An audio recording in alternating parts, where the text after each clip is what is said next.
Support for this episode is brought to you by BetterHelp. May is Mental Health Awareness Month, and here's my reminder to tell you that whatever you're going through, you don't have to go through it alone. And it's easy to feel like you and you alone have to have it all figured out. But the truth is, nobody does. Not myself, not your neighbor, your cat or dog. Nobody has all the answers. And nobody should do this thing called life alone. One thing that keeps me up at night and I need help with is I'm a new parent. How much screen time, bedtime, is he getting enough playtime? It's stressful. So what helps me is to talk it out with people that I trust and I know they have my back. And BetterHelp works. They've got an average rating of 4.9 stars out of 5 for a live session based on almost 2 million client reviews. You don't have to be on this journey alone. Find support and have someone with you in therapy. Sign up and get 10% off at betterhelp.com/elevator. That's BetterHelp, HELP.com/elevator. Recovery Elevator episode 585. If I don't take care of myself and if I don't take care of my sobriety, I won't have the life that I have now or the life in the future that I've prayed for.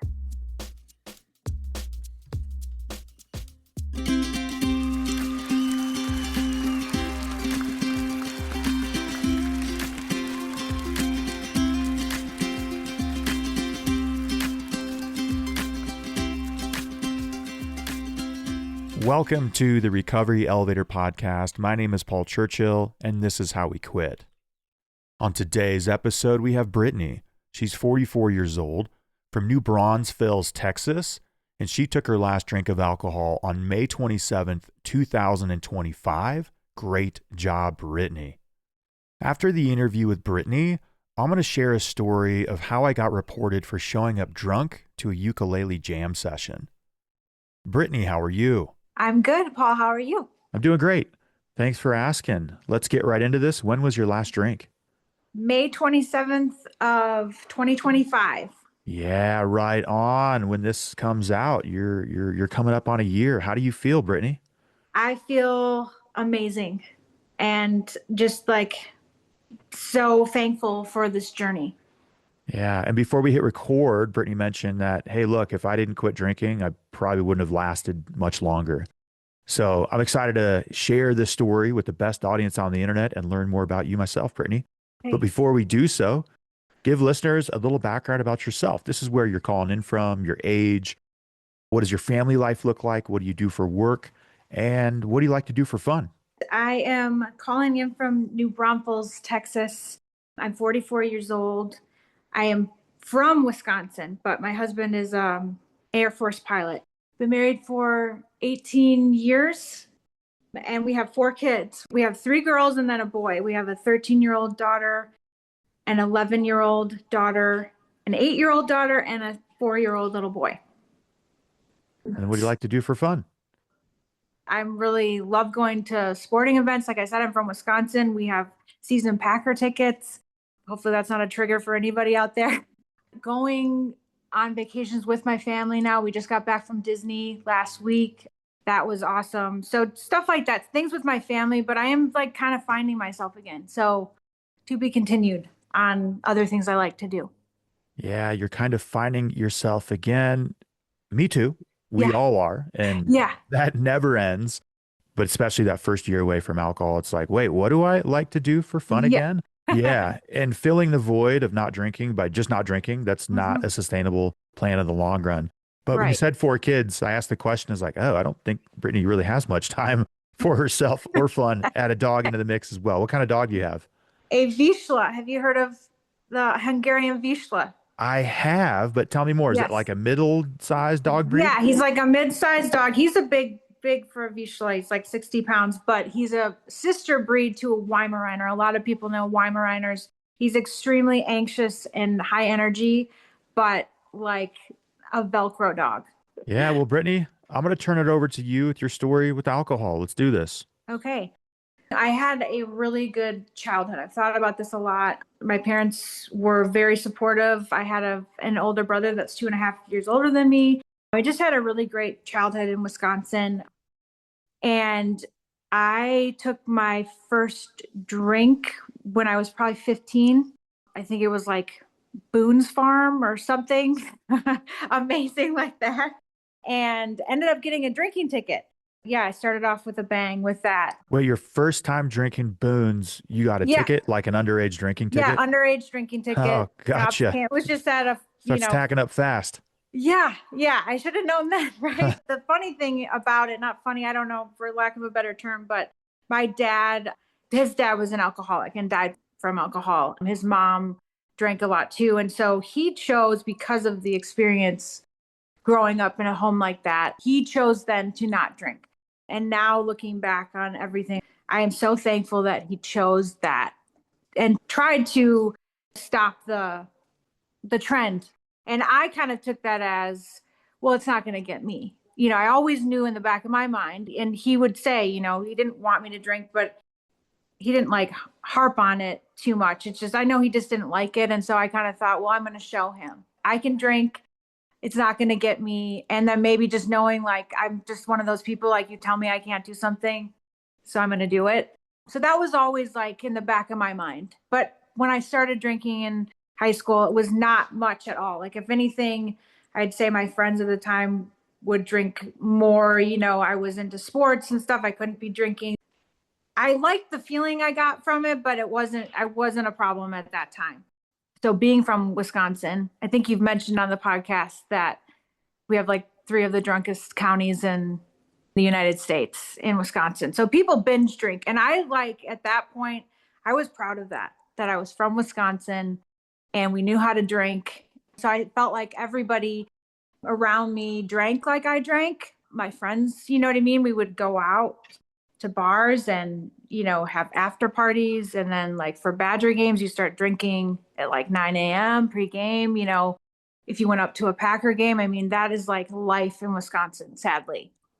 That was where I was from and I was proud of it. I did not think I had a problem, but definitely I enjoyed it so much. It was so fun at the time.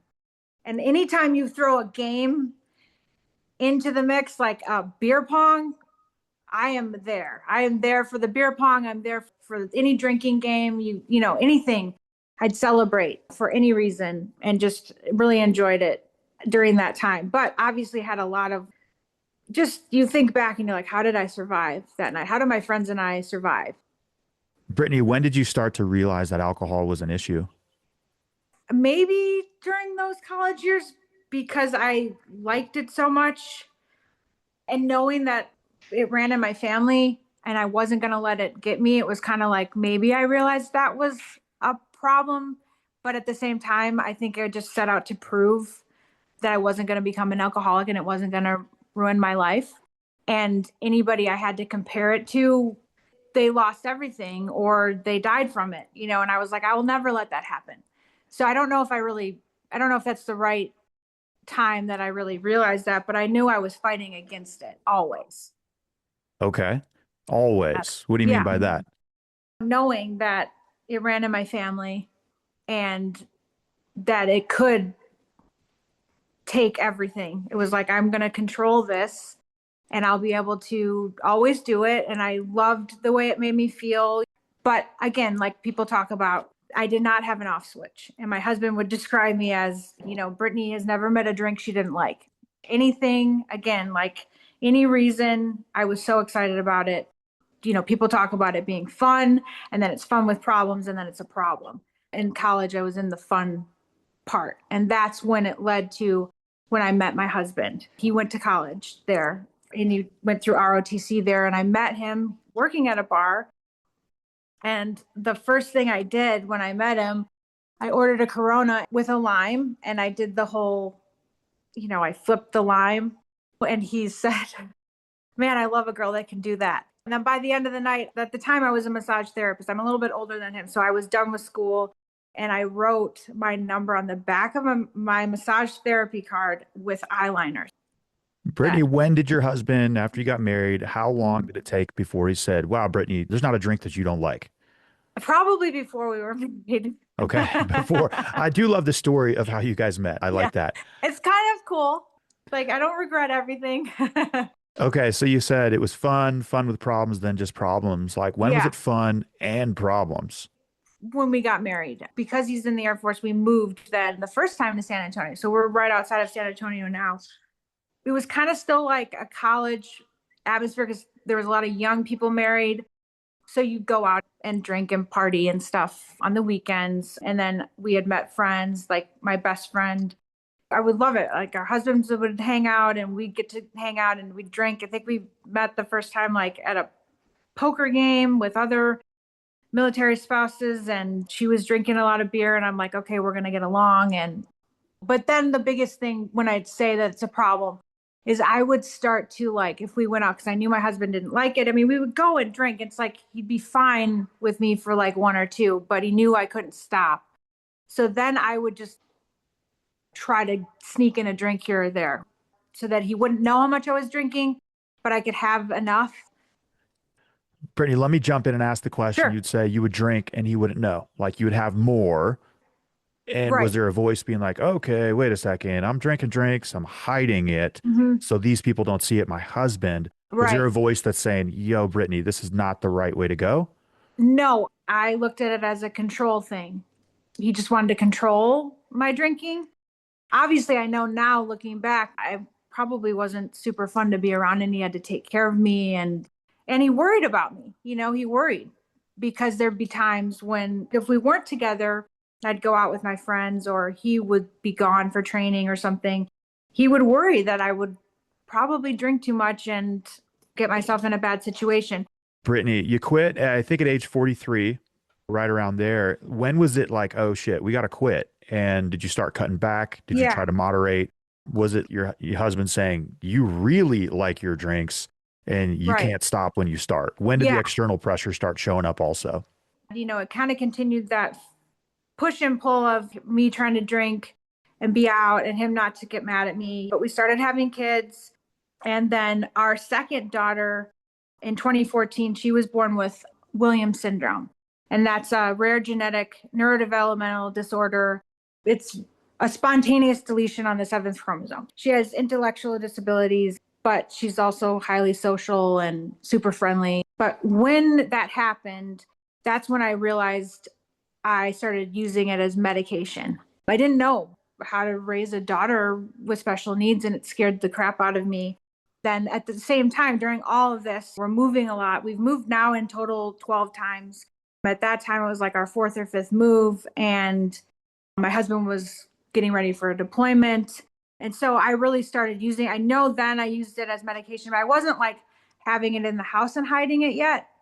But obviously it ramped up to a medication type thing. Then it was like right before COVID, of course, but we had moved and he was going through another training situation that was kind of like a deployment, but he was home. That's when I would like get wine and just have it in the closet.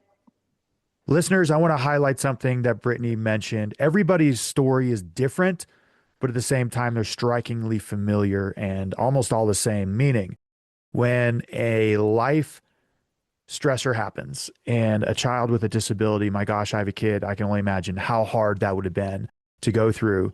That is when you started drinking to medicate, using Mhm. alcohol as a medicine. I love the way you said it. That's Yeah. probably the most accurate way we can say it on this podcast. And this is before COVID, right? You've heard so many Yeah. past interviewees saying, and then COVID happened, Hmm. which is an absolute life stressor, a Hmm. worldwide pandemic. Absolutely. And so this whole addiction thing, yes, it's complicated, but it's also not. And after doing 500, we're at 585 episodes, almost every episode, it's like, and then this happened. And Hmm. then my daughter had a birth complication or disability, right? You're doing great, Brittany. So that's when I really knew that because I'd have situations where I'd go out with friends and I would at that time black out and my friend would tell me, well, you're crying about my daughter's name is Sophie. You were crying about stuff with Sophie. And so it's just like I really recognized that then, but I didn't really know what else to do. And I still didn't think it was a terrible problem because I wasn't drinking every day, and for some reason we think you have to be drinking every day for it to be a problem or lose everything for it to be a problem. But it was then. And then when COVID happened, at that point, I had my other daughter, my third daughter, and I was really stressed just being a military spouse, having to do a lot of it on my own. My husband would obviously be there as much as he could, but that was our life. That was always our life. But the stress level and the responsibility of being a mom to a child with special needs and just a mom of three.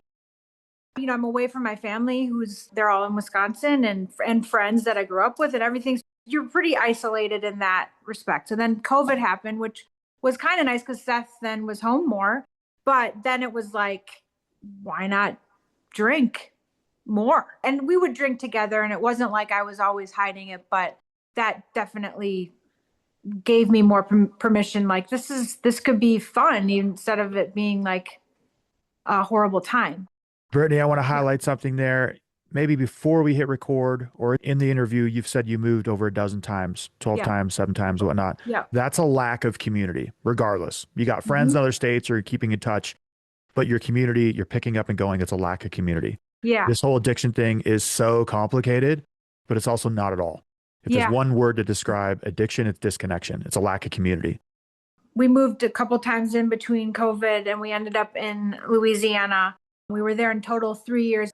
We were actually moving after being there 3 years. That's when I ended up stopping, which I'll get to really quickly. But the 3 years there, that's when I switched from wine to vodka because one, I didn't want my husband. It sounds crazy, but I didn't think he could smell vodka as much. I mean, I could hide it in water bottles if I needed to. I could mix it with LaCroix and it wasn't as noticeable. And then I would hide it in the closet. Like I had gotten to that point of, I want to drink a certain way. I don't want him to know that I am. I needed it for medication. I was really stressed. It's funny looking back now, I can tell you it was the alcohol causing all the anxiety, the waking up and at 3 a.m. sweating. I'm thinking I'm in perimenopause, which I'm sure I was with my age, but the alcohol was amplifying all of it. And I just would stop and start and stop and start and hide it. And we'd go home a lot to Wisconsin in the summers.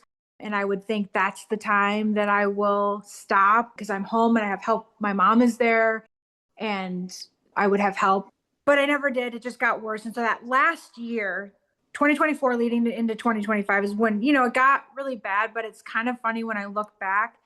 I probably drank less that year than I had previous because I had really was trying to moderate. I wasn't ever ready to be done with it. I honestly thought that if I could just get this under control, get my life together, no one would ever know that I struggled with this addiction.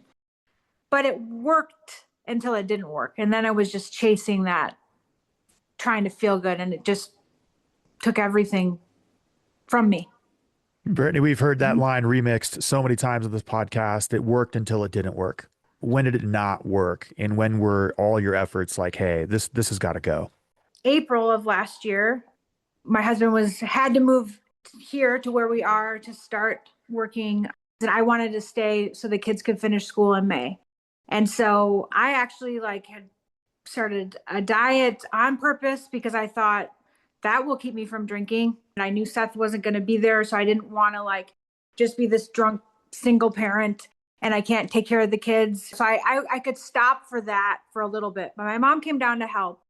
And one night I just decided to drink and the kids, woke me up on the couch. I kind of don't remember it, blacked out a little, but I yelled at them and scared them.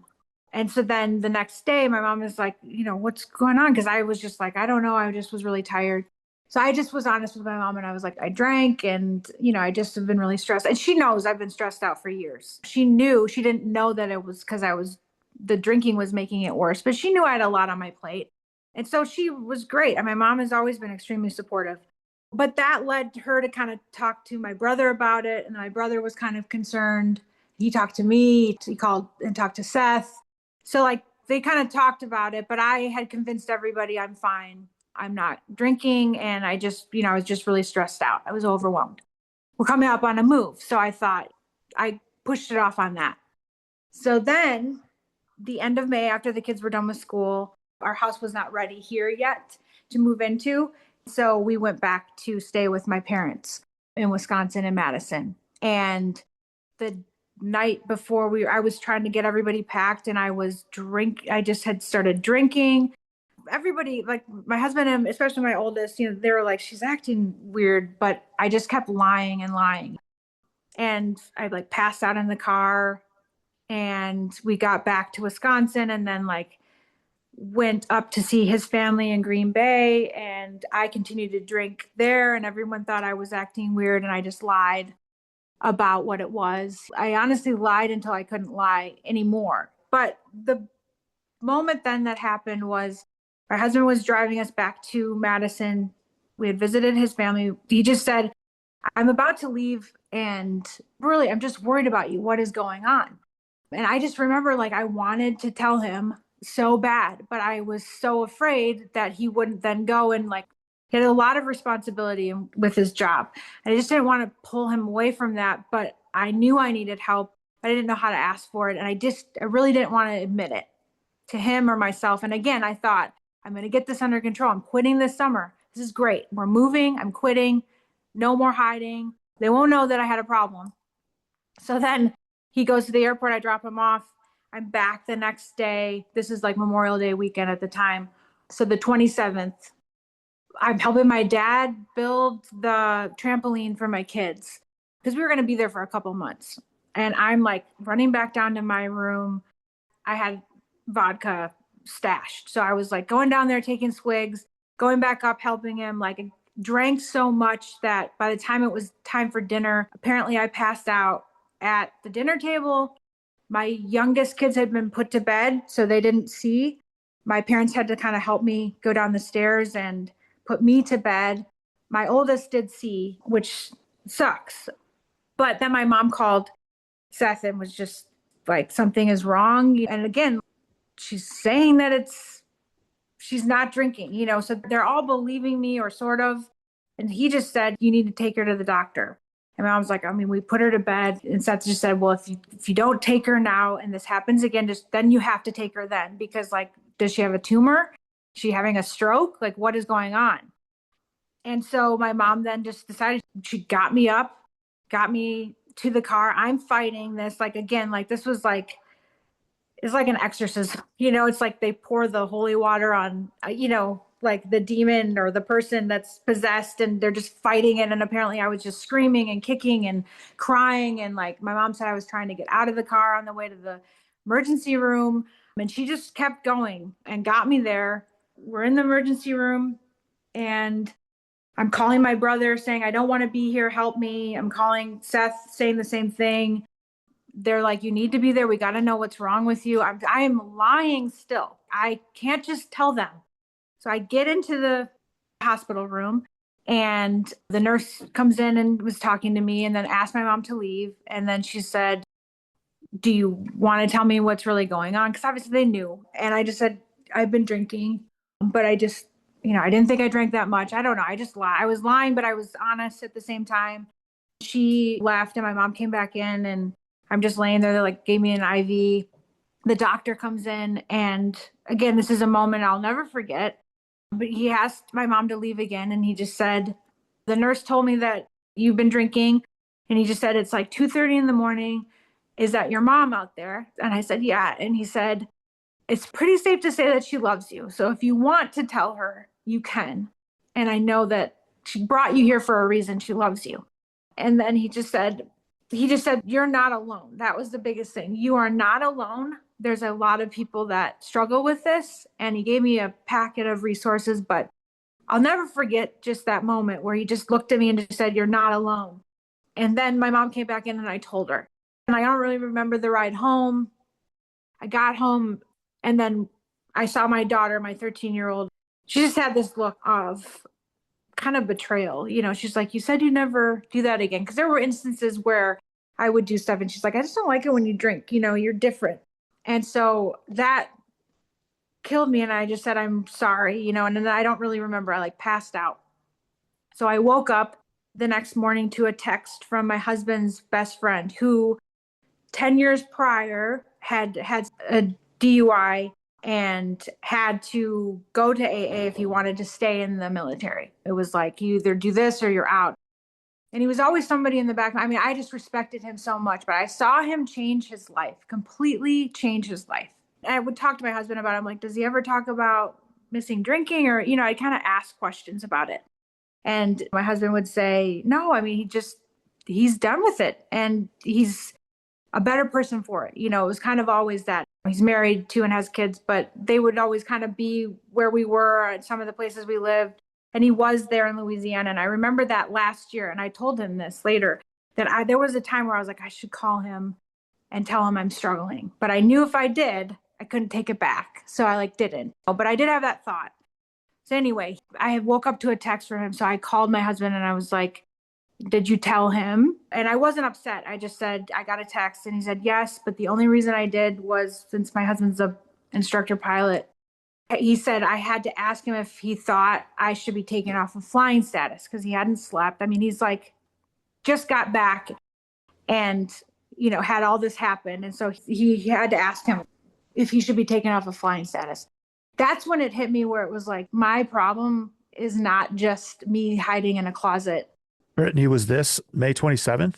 Well, so this was the morning of the 28th. Okay, the morning of the 28th. Let me ask you this question. You earlier, about 4 minutes ago, you said, I think about your husband. I wanted to tell him so bad.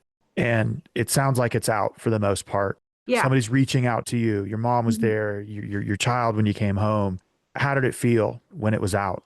Like a weight was off my shoulders. Like I wasn't in prison anymore. And I had a long way to go at that point. But I could be honest. I mean, it was like the best feeling ever to be able to talk to somebody about it. Like I said, that doctor that said, you're not alone. I want to go back and thank him one day for that.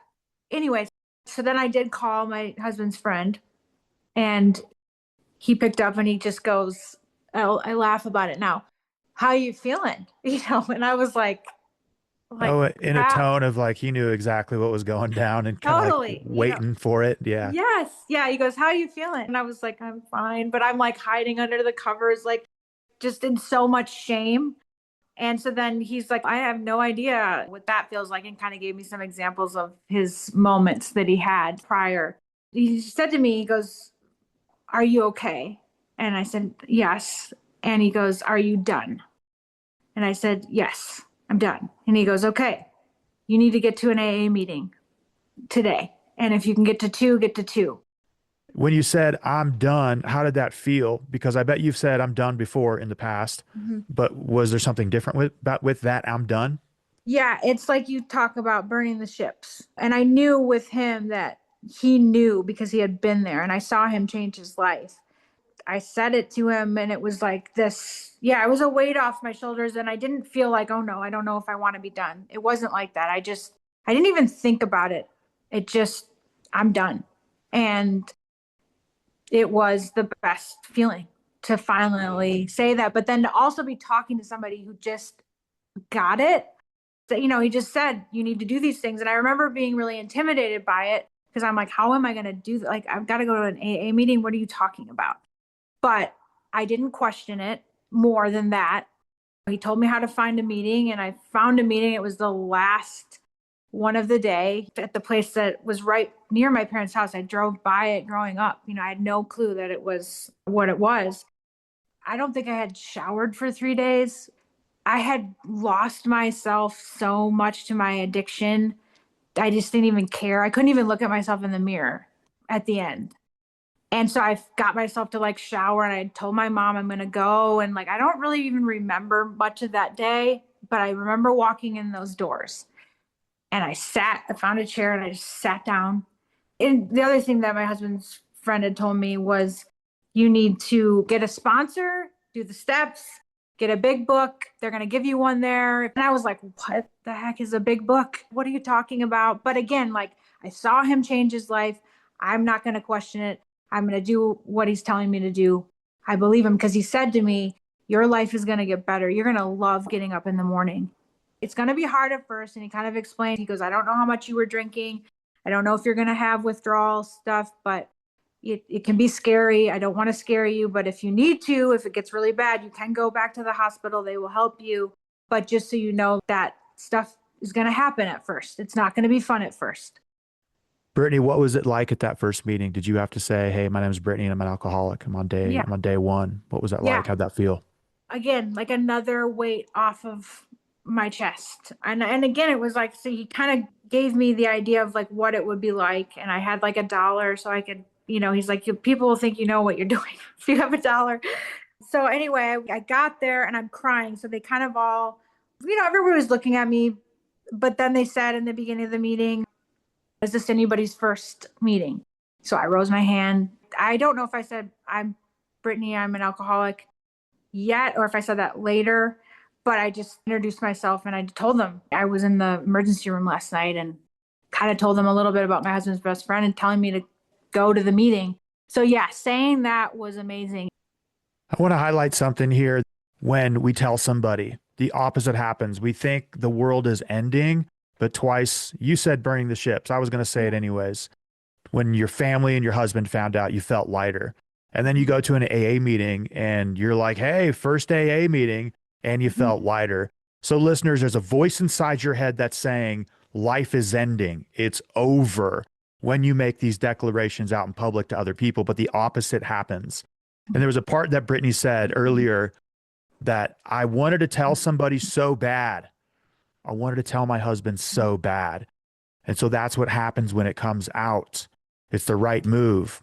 And we feel lighter, we feel better. Brittany, in that first 30 days to 6 months, was there a voice that says, "I want to go back"? No, I just didn't ever entertain it because I think I had heard enough stories from people saying when they had gone back out, what happens. I didn't even let it creep in. I also, things changed for me very quickly, like the way I felt and my life and the hope I got, especially from that first meeting when people said, your life is going to get better. Just keep coming back. Just don't drink today. That I didn't want to give any of that up. I hadn't felt that good in a long time. I don't think I realized how bad I had felt, but I wasn't going to chance it. Brittany, what changes physically and mentally did you see within the first Uh, couple months? I lost weight really quickly. I always thought like, oh, feel better when I lose weight. I did start working out. My husband's friend told me, replace that dopamine. Just do something to replace that because you're going to need that. I didn't realize that even within the first year, even where I'm at now, it's my body is still recalibrating, which I find completely fascinating. And I'm hoping maybe my year two will be learning more about what addiction does to your body. The physical change was immediate. The mental and emotional, that was pretty quickly too. Like I remember somebody in a meeting said the first 3 days sucked, but just wait. You talk about it on here too, but my mom even mentioned it. That light came back into my eyes. I had this new life that was breathed in me that showed right away.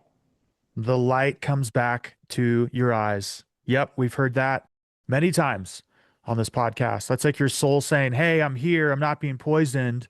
Now let's go do life together."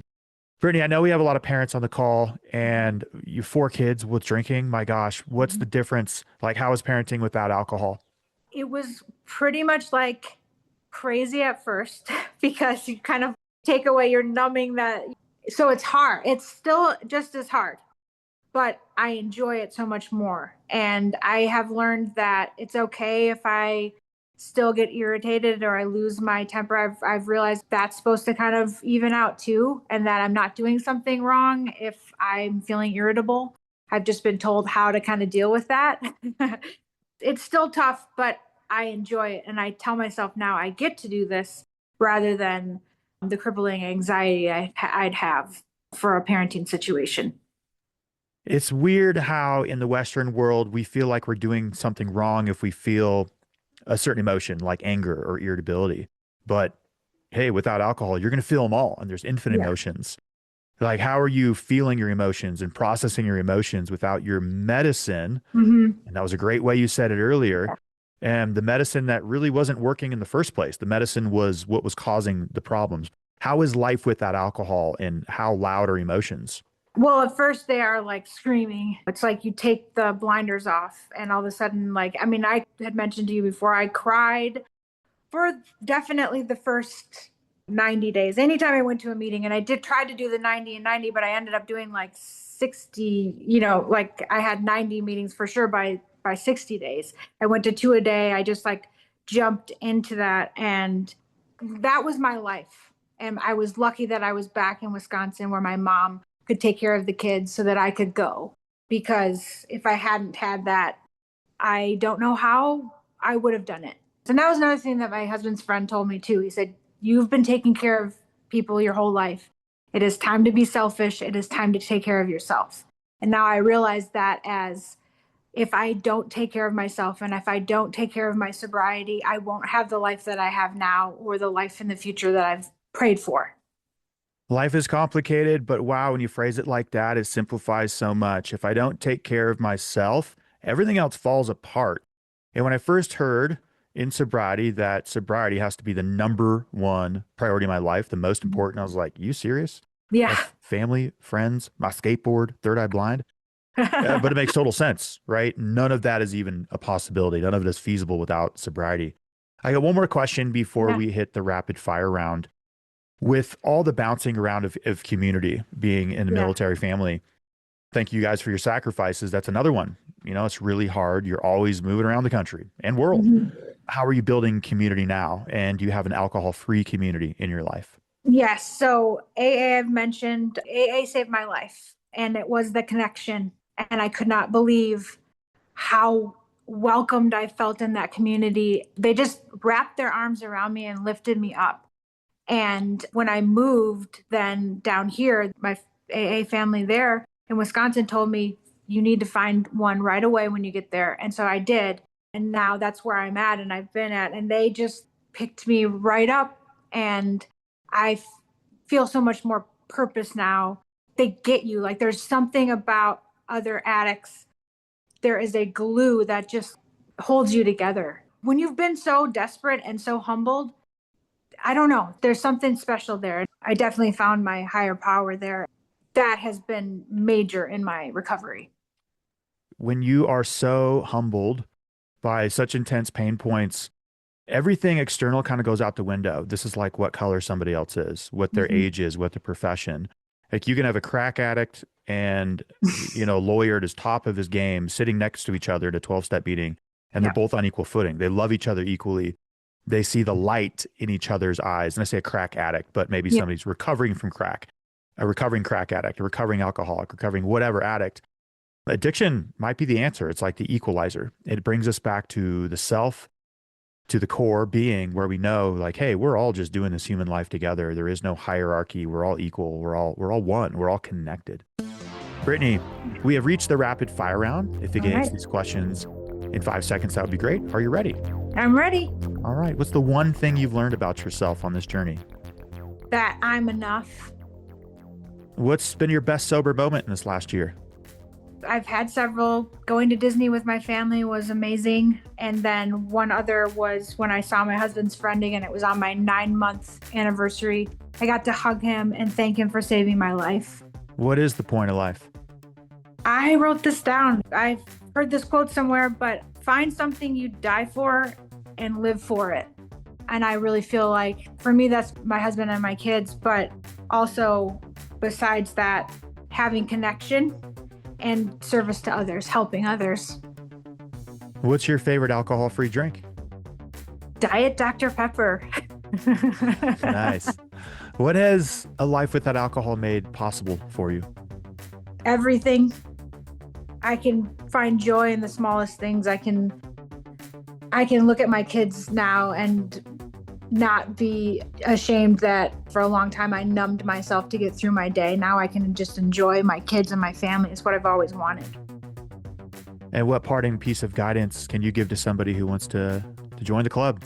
It would be the same. You're not alone. You are not alone. And there's several communities out there. AA is not the only way to do it, but I say find a community, a sober community, and just jump in both feet. You might need to ditch the booze if line, Brittany. Let's hear it.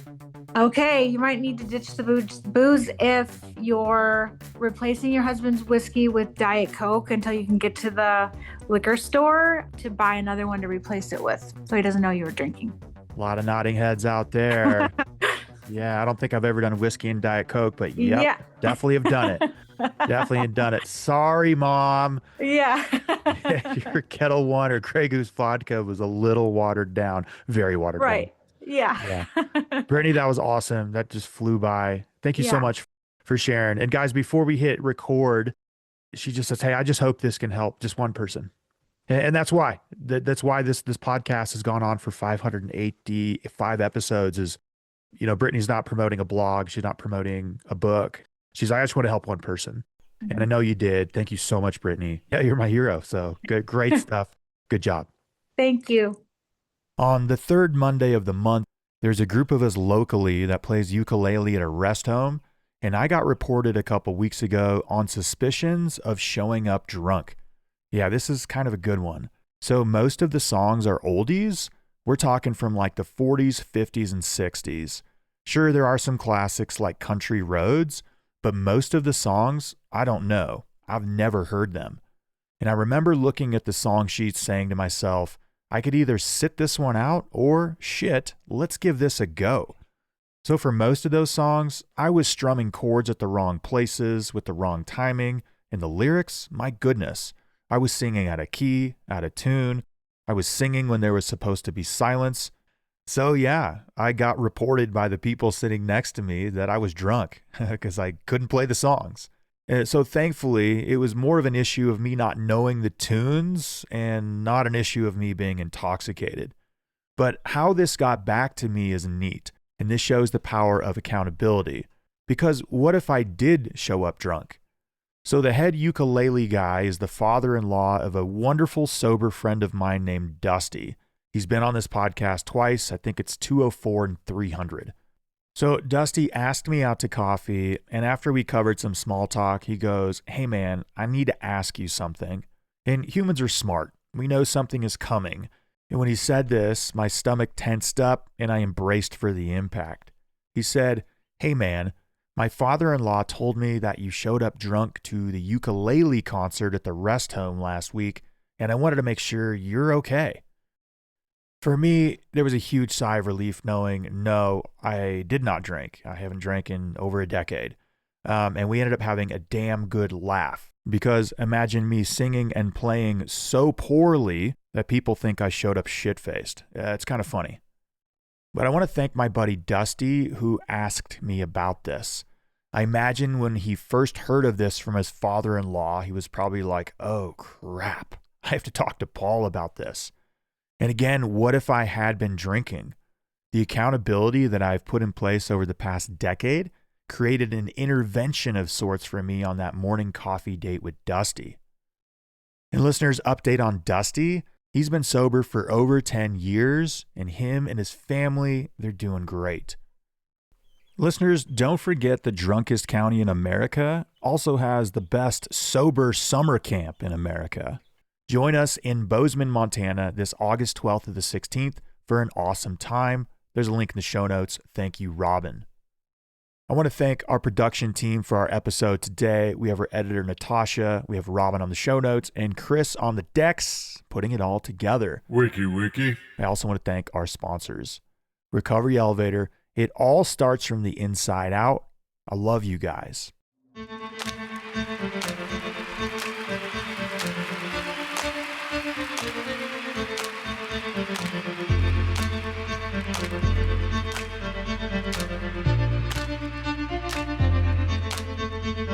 I see you, Saber, I see you, Saber, almighty Saber, I see you, Saber, I see you, Saber, I see you, Saber, almighty Saber, I see you, Saber.